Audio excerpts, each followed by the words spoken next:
আসসালামু আলাইকুম রহমতুল্লাহ। প্রিয় দর্শক, আলোচনা করব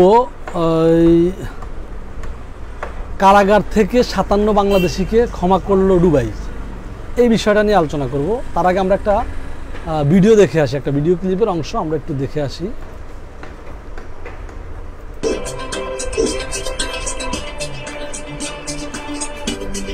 হওয়া 57 বাংলাদেশিকে সাধারণ ক্ষমা করেছেন বলে জানিয়েছেন পররাষ্ট্র উপদেষ্টা মোহাম্মদ তৌহিদ হোসেন।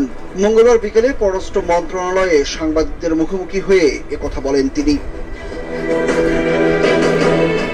পররাষ্ট্র বিষয়ক উপদেষ্টা বলেন যে 57 জন বাংলাদেশিকে বিভিন্ন মেয়াদে সাজা দেওয়া হয়েছিল, তাদের সাধারণ ক্ষমা করেছে আরব আমিরাতের প্রেসিডেন্ট শেখ মোহাম্মদ বিন জায়েদ আল নাহিয়ান। তারা এখন থেকে সেখানে মুক্ত মানুষ হিসেবে থাকতে পারবে। তিনি আরো জানান, এটি ডক্টর মোহাম্মদ ইউনূসের প্রতি বিশেষভাবে সৌজন্যতা দেখিয়েছেন আরব আমিরাতের প্রেসিডেন্ট, কারণ ডক্টর ইউনূস তাকে এ ব্যাপারে অনুরোধ করেছিলেন এবং তিনি সেটা রক্ষা করেছেন। তবে আরব আমিরাতের প্রেসিডেন্ট বলেছেন, প্রবাসীদের পাঠানোর আগে অবশ্যই তাদের দেশের আইন সম্পর্কে প্রশিক্ষণ দিয়ে পাঠাতে। বাংলাদেশের পক্ষ থেকে আশ্বস্ত করা হয়েছে এরকম ঘটনা আর ঘটবে না। সেন্টিমেন্টাল হয়ে তারা হয়তো সেটা করেছিল। তাদের দেশে ফেরত পাঠানো হবে কিনা এমন প্রশ্নের জবাবে পররাষ্ট্র উপদেষ্টা বলেন, তিনি যতটুকু জেনেছেন তাতে তারা সেখানে কাজ করতে পারবে। এমনকি তাদের যদি দেশে ফেরত পাঠাতো তবুও সেটাকে বিরাট সাফল্য হিসেবে গণ্য করা হতো বলেও জানান উপদেষ্টা।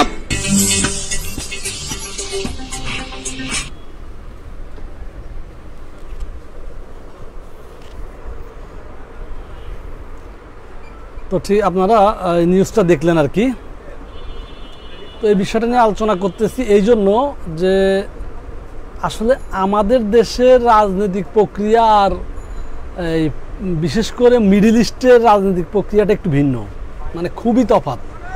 পশ্চিমের সাথে আমাদের অনেক মিল আছে, কিন্তু এই মিডল ইস্টের সাথে মানে টোটালি মিল নেই।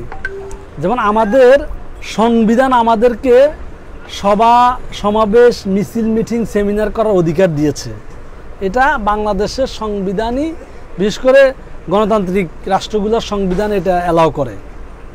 কিন্তু আরব বিশ্বে এটার কোনো ব্যবস্থা নাই। আপনি কোনোভাবে আন্দোলন সংগ্রাম মিছিল মিটিং সেন্টিমেন্ট দেখাবেন, এটা একদম সংবিধান বহির্ভূত, মানে আইন বহির্ভূত কোনো কাজ, আইন বহির্ভূত মানে বড় ধরনের অপরাধ, রাষ্ট্রের সাথে অপরাধ, এরকম আর কি। এখন যেই মানুষগুলো আসলে যেই 57 জন মানুষ গত আন্দোলনের সময় তারা তাদের প্রতিক্রিয়া দেখাই ফেলছে,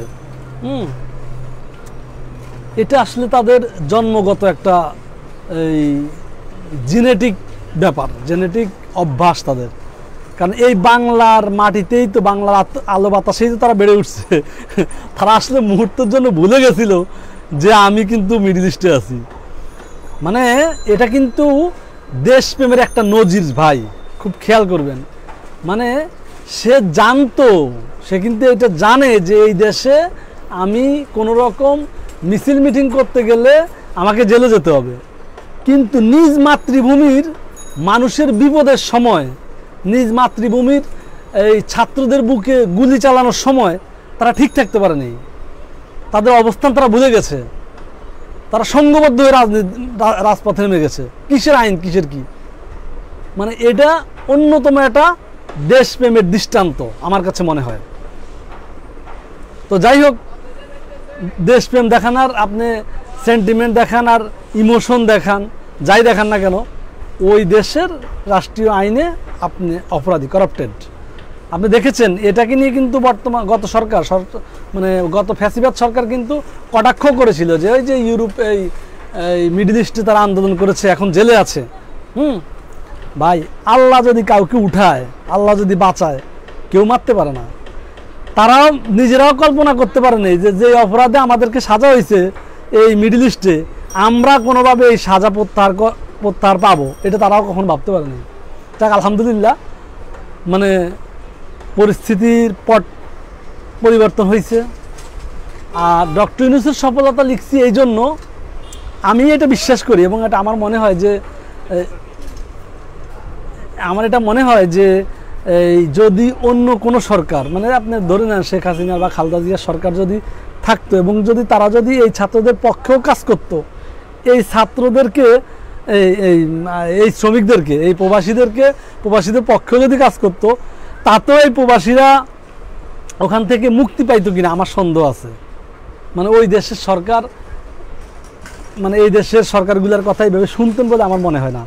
কিন্তু ইউনূসের একটা ভিন্ন ভ্যালু আছে বিশ্বে, এটা আপনি বিভিন্ন ওই দৃষ্টিকোণ থেকে দেখলে বিভিন্নভাবে তারা বলতে পারবেন যে সে এই দিক দিয়ে ভালো না, ধর্মীয় দিক দিয়ে, মানে ধর্মীয় বিবেচনা তার ভালো নেতা বলতে পারবেন না, এগুলো ভিন্ন আলোচনা, এটা ঠিক আছে, এই বিষয়গুলোর সাথে আমিও একমত হব।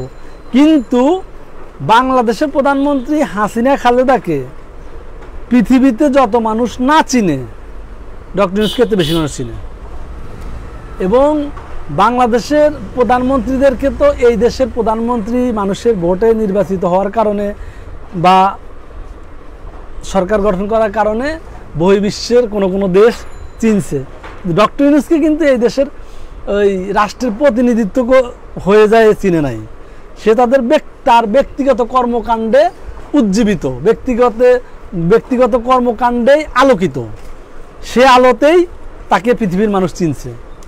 এই জন্য তার একটা ভিন্ন ভ্যালু, ভিন্ন মর্যাদা বহির্বিশ্বে আছে, এটা আপনাকে মানতে হবে। এবং কি আমি মনে করি যে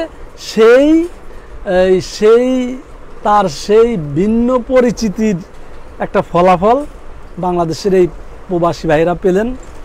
যাক, প্রবাসী ভাইদের কাছে আমরা খুবই মানে কৃতজ্ঞ, একদমই কৃতজ্ঞ বলতে কি, এটা আমরা হয়ে বাঁধা থাকতে হইতো আমাদের, যদি এই প্রবাসীরা জেলেই থাকতে হইতো। যাক, দিন শেষে তারা মুক্তি পাইছে, তারা দেশে ফিরবে, আশা করি দেশের বিভিন্ন কর্মকাণ্ডে তারা অংশগ্রহণ করতে পারবে। আমি তাদের এখানে ভুল দেখি না। তাদের আবেগ এবং ইমোশন এমন একটা জায়গায় যায় পৌঁছাইছে, এমন একটা দরদ তাদের তৈরি হয়েছে, সে ভুলে গেছে যে সে মিডল ইস্টে আছে, তার জব রিস্কে আছে, তার লাইফ রিস্কে আছে, সেটা ভুলে গেছে। আমি বরং তাদেরকে সেলিব্রেট করি যে প্রবাসী ভাইরা তাদের চাকরি, তাদের জীবন, তাদের সকল কিছুর তোয়াক্কা না করে, মানে দেশের একটা ন্যায় সত্যর পক্ষে তারা অবস্থান নিয়েছেন। দেশের অনেক মানুষ এটা পারে নাই। তো যাই হোক, ভালো লাগছে ব্যাপারটা। আর ডক্টর ইউনূসকেও ধন্যবাদ জানাই, কৃতজ্ঞতা জানাই যে উনি ব্যক্তিগতভাবে, উনি এটা না করলেও পারতেন, উনি ব্যক্তিগতভাবে এটা ডিল করে এটা কিভাবে তাদেরকে মুক্তি নেওয়া যায়, এবং উনি একদম বাংলাদেশের সর্বোচ্চ আর দুবাইয়ের সর্বোচ্চ পর্যায়ের কথা বলে এই জিনিসটা খুব কোনো প্রক্রিয়ার ভিতরে না যায় ডাইরেক্ট মুক্তি, ব্যাপারটা খুবই ভালো লাগছে। আমরা আশা করি যে ডক্টর ইউনূস তার যে বিষয়গুলো আমাদের ভালো লাগে না সেগুলো ভিন্ন বিষয়, কিন্তু ডক্টর ইউনূস তার প্রজ্ঞা, তার মেধা, তার পরিচিতি দিয়ে বহির্বিশ্বে এবং কি বাংলাদেশের যে সংকটকালে উনি দায়িত্ব নিয়েছেন, এই সংকটের উনি ভালো সমাধান দিবেন। উনি ওনার বক্তব্যে বলছেন যে আসলে আমার এখন চাওয়া পাওয়ার কিছু নাই। এই কথাটা ভালো লাগছে যে উনি আসলে 84 বছর বয়সে একটা মানুষ, তো অনেকে দায়িত্ব দিতেও চাইতো না। দ্বিতীয় কথা হলো যে বাংলাদেশের এই মুহূর্তে ওনাকে খুঁজে না পাওয়া গেলে উনি যদি দায়িত্ব না নিত, এই দায়িত্ব কে নিত এটা নিয়েও নানান যন্ত্রণা তৈরি হইতো। কারণ হলো যে বাংলাদেশের বেশিরভাগ মানুষই মানে প্রো আওয়ামী লীগ নয়, প্রো বিএনপি নয়, প্রো জামাত নয়, প্রো জাতীয় পার্টি, কেউ মিডিল লেভেলার দল করে না, সাধারণত কম করে। আবার মিডিল লেভেলারদেরকেও কোনো না কোনো দলে ফেলা যায়। এই জন্য আপনি এই দলে ফেললে ওই দল পছন্দ করবে না, ওই দল ফেললে এই দল পছন্দ করবে না, নানান জটিলতা তৈরি হইতো।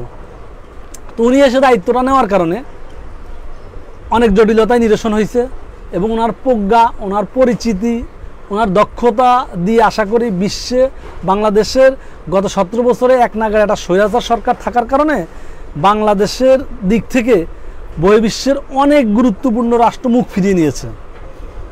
আশা করি এই জায়গাগুলো উনি ভালো কাজ করবেন, কাজ করে ওই দেশগুলোকে বাংলাদেশের ব্যাপারে আগ্রহী করে তুলবেন, বাংলাদেশের ব্যবসা বাণিজ্যর ক্ষেত্রে বাজার উন্মুক্ত করার ব্যাপারে মানে প্রোগ্রেসিভ হবে। ডক্টর ইউনূসের কাছে আসলে বাংলাদেশের মানুষের এই ডিমান্ডটা এখন খুবই স্বাভাবিক, এবং উনি ওই জায়গারই লোক যে উনি এগুলো করতে পারবেন। আর একটা বিষয় হলো যে যে বিষয়টা উনি যে দক্ষতার উনি দেখাইছেন, সেই দক্ষতায় আশা করি উনি অন্য অন্য বিষয়তে এরকম এই একদম প্রক্রিয়ার বাইরে যেয়ে দক্ষ হবেন এবং এই মানে উনি অগ্রণী ভূমিকা পালন করবেন, জাতিকে উত্তরোত্তর অনেক ভালো সমস্যার সমাধান দিবেন, এই আশা ব্যক্ত করে এই মুহূর্তে লাইভ শেষ করছি। আশা করি ভালো থাকবেন। আসসালামু আলাইকুম রহমতুল্লাহ।